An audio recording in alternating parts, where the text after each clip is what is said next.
Good morning student, मैं अमित राणा आप सभी का स्टडी पॉइंट विद में स्वागत करता हूं। उम्मीद करता हूं कि आपकी सबकी जो एजुकेशन अच्छी चल रही होगी, आपकी एग्जाम की तैयारी अच्छी चल रही होगी, क्योंकि आपके एग्जाम की डेट आ चुकी है, सेंटर भी बन गए हैं। ठीक है, तो इन सब चीजों को देख के आपके एग्जाम कंफर्म है कि 6 तारीख में आपके स्टार्ट हो जाएंगे और आपके एग्जाम भी 100% लगभग कंप्लीट हो ही गया होगा, सब कुछ अब रिविजन चल रहा होगा। ठीक है, देखिए आज हम बात करते हैं परीक्षा की, जो हमारा मेन पैटर्न होता है। कभी कभी क्या होता है बच्चों कि हम तैयारी बहुत अच्छे से करते हैं, ठीक है, हमारी रणनीति बहुत अच्छी होती है, लेकिन हम उसको जब फॉलो करने जाते हैं तो उसको सही से हम कर नहीं पाते हैं। ठीक है, जैसे आपकी तैयारी बहुत अच्छी है, हर चीज अच्छी है, नॉलेज है आपको, लेकिन आप उनको परीक्षा में कैसे यूज करना है वो सब चीजें आप अभी नहीं जानते। ठीक है, इसलिए मैं बता रहा हूं आपको क्या होता है। देखिए, जब आप परीक्षा में हॉल में जाएंगे, सबसे पहले आप परीक्षा में टाइम से जाएं। ठीक है, लेट ना हो, बिल्कुल भी लेट ना हो, क्योंकि आपका जो समय है वो बहुत कम होता है एग्जाम के पैटर्न और एग्जाम को लेंथी देखते हुए। ठीक है, क्योंकि एग्जाम आपका बहुत बड़ा होता है, बहुत कुछ लिखना होता है, समझ रहे हो आप। तो अगर लेट होंगे आप 5 मिनट 10 मिनट भी लेट हो गए तो आप फिर एंट्री करेंगे तो आपका जो होगा समय बहुत ज्यादा बर्बाद हो जाता है। ठीक है, खराब हो जाता है, आपके पास परीक्षा के लिए टाइम कम बचता है। तो आप सबसे पहले समय से जाइए। ठीक है, सबसे पहले आप क्या करेंगे, समय से जाएंगे। ठीक है, समय पर जाने के बाद आप सबसे पहले क्या करेंगे, अपनी जो कॉपी होगी उसमें एंट्री अच्छे से कर लें। ठीक है, टाइम से पहले जाइए, कॉपी में पहले एंट्री कर लीजिए। ठीक है, जैसे ही पेपर मिल जाए सबसे पहले क्या होगा, पेपर को आप आराम से पढ़िए। ठीक है, कोई घबराहट कुछ नहीं होना चाहिए, आप शांत स्वभाव से अपने पेपर को पढ़िएगा। ठीक है, क्वेश्चन को आराम से समझने का प्रयास कीजिएगा, क्योंकि क्वेश्चन सीधे सीधे आपकी प्लेट में नहीं दिया जाता, पेपर में नहीं आता कि आप सीधे सीधे जो चीज याद करके आए वो सीधे सीधे मिलेगी, नहीं। जो आपका जो पेपर बनाते हैं वो क्वेश्चन को थोड़ा सा घुमा के उसको प्रेजेंट करते हैं। ठीक है, तो आप उसमें क्या करेंगे, उन शब्दावलियों पर ध्यान देंगे जो शब्दावलियां आपने पढ़ी हैं। जैसे कई शब्दावलियां ऐसी हैं जिनके एक प्रकार से मतलब एक ही रूप के कई रूप बन जाते हैं। ठीक है, तो वो उन कई रूप को उठा के आपके एग्जाम में देता है, आपको लगता है हमने पढ़ा नहीं। ठीक है, जैसे एक नियोजन होता है। ठीक है, नियोजन को हम प्लानिंग भी कहते हैं, समझ रहे हो आप। नियोजन को हम प्लानिंग भी कहते हैं और नियोजन को हम रणनीति भी कह सकते हैं, कुछ भी कह सकते हैं। ठीक है, योजना भी कह सकते हैं, समझ रहे हो आप। तो वो कहीं से भी क्वेश्चन को घुमा लेता है। एक समायोजन होता है। ठीक है, समायोजन, समाहित करना, समायोजन करना, अपने आप को उस रंग में ढाल लेना।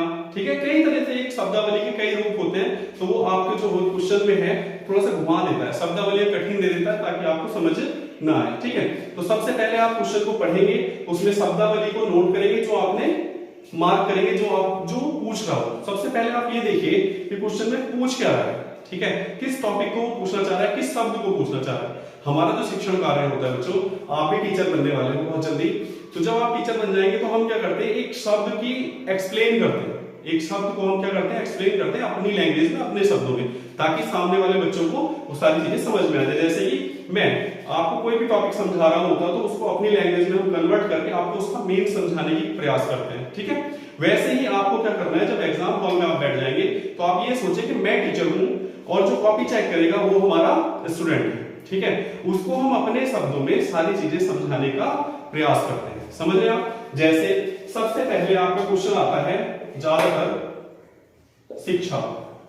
ठीक है, अब शिक्षा को वो कई प्रकार से पूछ सकता है, लेकिन अगर लॉन्ग क्वेश्चन में आपको ये लगे कि शिक्षा से रिलेटेड क्वेश्चन है, तो आप क्या करेंगे, इस शिक्षा को इतना लिखेंगे कि इसके प्रकार, ठीक है, और स्तर, ठीक है, कितने प्रकार की होती है, कितने स्तर होते हैं, क्या क्या इसमें यूज होता है, विद्यालय, परिवार, ठीक है, और शिक्षक, छात्र, पाठ्य योजना और पाठ्यक्रम।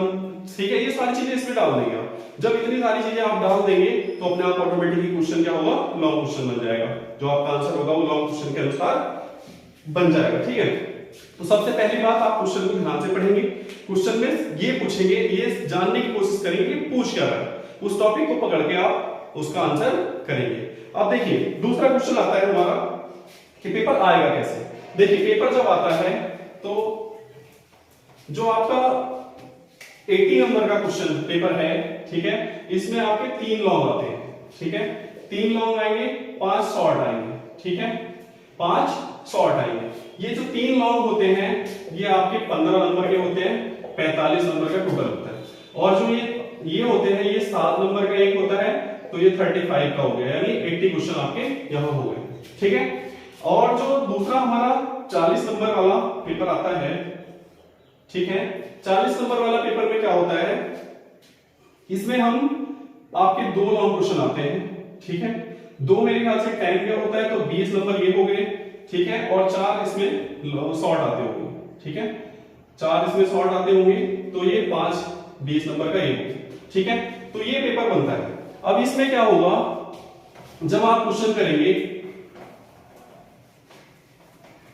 पेपर में, आप अपनी वॉच हाथ में लेके जाएं, ठीक है, घड़ी, समय का सदुपयोग करें, समय के अनुसार ही पेपर को सॉल्व करेंगे। जैसे ही आप पहला लॉन्ग क्वेश्चन करेंगे तो उसमें क्या होगा, आपका 1 घंटा वेस्ट हो जाता है। क्यों? क्योंकि आप उसमें सोच सोच के याद कर करके लिखने का प्रयास करते हैं। फिर जब आपका समय कम हो जाता है तो आपको लगता है कि अब 2 घंटे बचे और बहुत सारा पेपर भी बचा हुआ है, तो आपके जो 2 लॉन्ग क्वेश्चन होंगे वो नेक्स्ट 1 घंटे में आप करेंगे, आधे घंटे में, ठीक है। और जो आपके शॉर्ट क्वेश्चन होंगे वो लास्ट वाले लेक्चर में, मतलब लास्ट वाले उसमें घंटे में जो 1 घंटा शेष बचता है उसमें आप सारे के सारे शॉर्ट क्वेश्चन करेंगे, ठीक है। अब होता क्या है, जब आप एग्जाम देने जाएंगे सबसे पहले आप अभी से अपने दिमाग से 1% भी ये निकाल लेना, जो अगर 1% भी आपके दिमाग में डाउट हो कि हमें कोई हेल्प होगी। सबसे पहली बात, बीएड के एग्जाम में आपको कोई हेल्प नहीं होती, ना ही कोई करना चाहता, ना ही कोई करवाना चाहता। क्यों? क्योंकि आपका इतना बड़ा क्वेश्चन, लॉन्ग क्वेश्चन आएगा, अगर उसमें कोई हेल्प करेगा भी तो क्या करेगा, थ्योरी बोलेगा। एक लॉन्ग क्वेश्चन को लिखने में आपको 3 घंटे लग जाएंगे, समझ रहे हैं आप। तो किसी भी तरह की, दोस्त हो, कोई भी हो, एग्जैक्ट किसी भी प्रकार की हेल्प को आप ना उम्मीद रखें, ठीक है, हमें कोई हेल्प नहीं चाहिए। जैसे ही एग्जाम में जाएंगे सबसे पहले आप लिखना प्रारंभ कर देंगे, ठीक है। और उस एग्जाम में ना कोई दोस्त है, ना कोई टीचर है, कुछ नहीं करना, आपने 3 घंटे अपने आप में ही हो जाना है, समझ रहे हैं आप। लिखना कैसे, मैंने पहले बता दिया। लिखना ऐसे है जैसे हम किसी बच्चे को कोई चीज समझा रहे होते हैं अपने शब्दों में, वो शब्दावलियां कैसी होंगी, सिलेबस के अनुसार होंगी, बुक के अनुसार होंगी, किताबी लैंग्वेज में लिखेंगे आप, ठीक है, अपनी जो आपकी मदर टंग है उसमें नहीं, ठीक है। मतलब आप अपनी गांव की या अपनी लैंग्वेज, मतलब अपनी फ्रेंडशिप वाली लैंग्वेज, ऐसी नहीं, किताबी लैंग्वेज में आप लिखेंगे, अपना आंसर अच्छे से लिखेंगे, ठीक है। और दूसरी चीज, आपको 3 घंटे बैठ के लिखने की प्रैक्टिस होनी चाहिए। अभी आपके 3 दिन बचे हैं मेरे ख्याल से, ठीक है, 2-3 दिन है, 2 दिन आप खूब लिखने की प्रैक्टिस कीजिएगा, ठीक है। 3 घंटे लगातार लिखने की प्रैक्टिस कीजिए, ना तो आपकी उंगली दुखेगी, नहीं तो फिर दिक्कत हो जाती है, उंगली दुखने लगती है, हाथ दुखने लगता है, सर दर्द होने लगता है, बहुत सारी चीजें होती है, ठीक है। तो आप 3 घंटे लगातार बैठ के लिखने की प्रैक्टिस कीजिए, आप 2 दिन में, ठीक है, जो आपने पढ़ा है उसको आंसर लिखने का प्रयास कीजिए। अब लिखना कैसे है, लिखना क्या होता है, एक तो आपकी राइटिंग, ठीक है, आपकी राइटिंग बहुत अच्छी होनी चाहिए। कलर्ड पेन यूज करना, रेड और ग्रीन को छोड़कर, ठीक है, रेड और ग्रीन को छोड़कर आप कोई भी पेन यूज कर सकते हैं।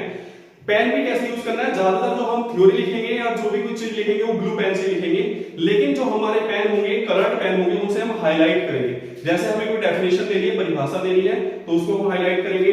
जैसे कोई हम इंपॉर्टेंट चीज लिख रहे हैं तो उसको हाईलाइट कर देंगे, ठीक है। इस तरह से आप बहुत अच्छे से कॉपी को लिखेंगे। कॉपी में एक तरफ हाशिया बनाएंगे, हाशिया समझते हैं आप, कॉपी इस तरह से प्लेन होती है, इस तरह से लाइन खींच के आप अच्छे से उसको हाशिया बनाएंगे, मतलब एक साइड उसको लाइन से कवर करेंगे, ठीक है। इसके बाद जब आप लिखेंगे तो आपकी राइटिंग बहुत साफ साफ सुंदर होनी चाहिए, स्पीड के साथ, ठीक है। और ये हो गया, एक भी क्वेश्चन आपको छोड़ के नहीं आना, चाहे वो क्वेश्चन आता हो या ना आता हो। क्वेश्चन होता है कि हमें क्वेश्चन याद नहीं होगा तो हम करेंगे कैसे। देखिए, आप एक शिक्षक बन गए, बनने जा रहे हैं, जो बीएड सेकंड ईयर के वो बन ही जा रहे हैं, ठीक है, एग्जाम के बाद आप शिक्षक हो जाएंगे। तो होना क्या है, आपको केवल एक ऐसा, हर बार जब आप शिक्षण कार्य करने जाएंगे तो हर बार जो आप पढ़ के जाएंगे, रट्टा मार के जाएंगे, वो नहीं पढ़ा सकते आप। क्लास में हम चीजें, हर चीज को रट के थोड़ी ना पढ़ा सकते हैं। अब कोई छात्र हमसे अचानक से कोई क्वेश्चन पूछ ले, ठीक है, अब वो हमें नहीं आता, तो क्या हम उसको जवाब देने छोड़ देंगे क्या? रोज रोज छोड़ देंगे? नहीं, एक दिन छोड़ सकते हो, 2 दिन छोड़ सकते हो, लेकिन देना तो पड़ेगा। तो उसी तरह आपका एग्जाम होता है। एग्जाम में अगर 1% आपके 2 क्वेश्चन या 1 क्वेश्चन ऐसा आ जाए जो याद ना हो, लेकिन वो टॉपिक आपका पढ़ा हुआ है, ठीक है। आप जब एग्जाम की तैयारी कर रहे हैं अभी, आपका कोई भी टॉपिक छूटना नहीं चाहिए। कुछ बच्चे कहते हैं सर इंपॉर्टेंट क्वेश्चन बता दीजिए, सर इंपॉर्टेंट टॉपिक बता दीजिए। बीएड में हर एक टॉपिक इंपॉर्टेंट होता है, इसलिए आप हर एक टॉपिक को छू के जरूर निकलेंगे। छूना मतलब एक बार पढ़ेंगे जरूर, उसको समझने की कोशिश जरूर करेंगे। आप बिल्कुल भी रट्टा नहीं मारेंगे। मैं हर वीडियो में आपको बताता हूं कि आपने रट्टा नहीं मारना बीएड में। अगर रट्टा मारेंगे तो आप एक लॉन्ग क्वेश्चन में ही 1.5-2 घंटा लगा देंगे, क्योंकि कभी इधर देखेंगे कभी उधर देखेंगे, याद करने का प्रयास करेंगे, इतना समय आपके पास होता नहीं है। ठीक है, आपको नॉन स्टॉप राइटिंग करनी है बस खाली। ठीक है, तो क्वेश्चन है कि याद किया हुआ क्वेश्चन नहीं आया तो क्या करेंगे। तो अगर आपने वो टॉपिक एक बार पढ़ा हुआ होगा या हमारे द्वारा समझाया हुआ क्लास में कुछ थोड़ा सा याद आ जाए उस समय कि सर ऐसे ऐसे बता रहे थे, तो आप उसी को अपने शब्दावलियों में बना के उस क्वेश्चन को लिख के आएंगे। ठीक है, एक शॉर्ट क्वेश्चन कम से कम एक खड़े पेज का मतलब 2 साइड होना चाहिए, क्योंकि एक साइड के कम से कम 2 या 2.5 या 3 नंबर मान के चलते हैं हम लोग। 7 में से अगर दोनों साइड आपने लिखा तो 3-3 नंबर भी दे तो 6 नंबर, और राइटिंग खराब हुई आपने सही नहीं लिखा तो 2 दूनी 4 नंबर, यानी 7 में से 4-5 नंबर आपको आराम से मिल जाते हैं। ठीक है, डेफिनेशन हमें ज्यादातर याद करनी है। ठीक है, राइटर के नाम ज्यादा, थिंकर जो है हमारे शिक्षा शास्त्री जो है उनके नाम याद होने चाहिए, बार बार उन नामों का प्रयोग करेंगे। ठीक है, इस तरह से लिखना है। कुछ डेफिनेशन हमें याद करनी है, कुछ कॉमन डेफिनेशन होती है जो हम कहीं भी किसी भी समय उसको यूज कर सकते हैं। ठीक है, ज्यादातर एग्जाम में पेपर आपके एक जैसे ही हैं। शिक्षा ले लीजिए, फर्स्ट ईयर में देख लीजिए आप, आपकी चाइल्ड डेवलपमेंट और कंटेम्प्रेरी दोनों में शिक्षा वाला पार्ट सेम है। ठीक है, सिद्धांत लगभग सेम है। ठीक है, थिंकर्स लगभग सेम है, क्योंकि एजुकेशन में सभी थिंकर आते हैं। ठीक है, तो ये सारी चीजें आप ध्यान रखिए। पेपर को छोड़ना नहीं है, क्वेश्चन को किसी भी परसेंट, 1 भी परसेंट छोड़ना नहीं है। आप बना के लिखिए, अपनी लैंग्वेज में लिखिए, लेकिन शब्दावलियां किताबी, ठीक है, किताबी भाषा में लिखेंगे और साफ साफ राइटिंग में लिखेंगे, अच्छे से लिखेंगे। 3 घंटे लिखने की प्रैक्टिस कर लीजिए।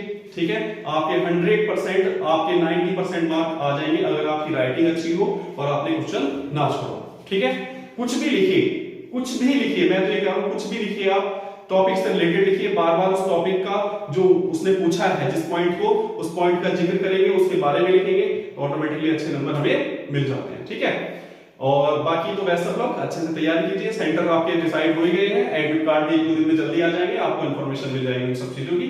ठीक है, तो आप परीक्षा की रणनीति समझ गए। क्या 3 घंटे लिखने की प्रैक्टिस होनी चाहिए, राइटिंग अच्छी होनी चाहिए, कलर्ड पेन यूज कीजिए, थिंकर्स के नाम याद आने चाहिए आपको, जो शिक्षा शास्त्री हैं हमारे, उनकी डेफिनेशन कुछ याद होनी चाहिए। ठीक है, हर एक टॉपिक को आपको पकड़ के चलना है। ठीक है, हर एक पॉइंट को पढ़ के चलना है।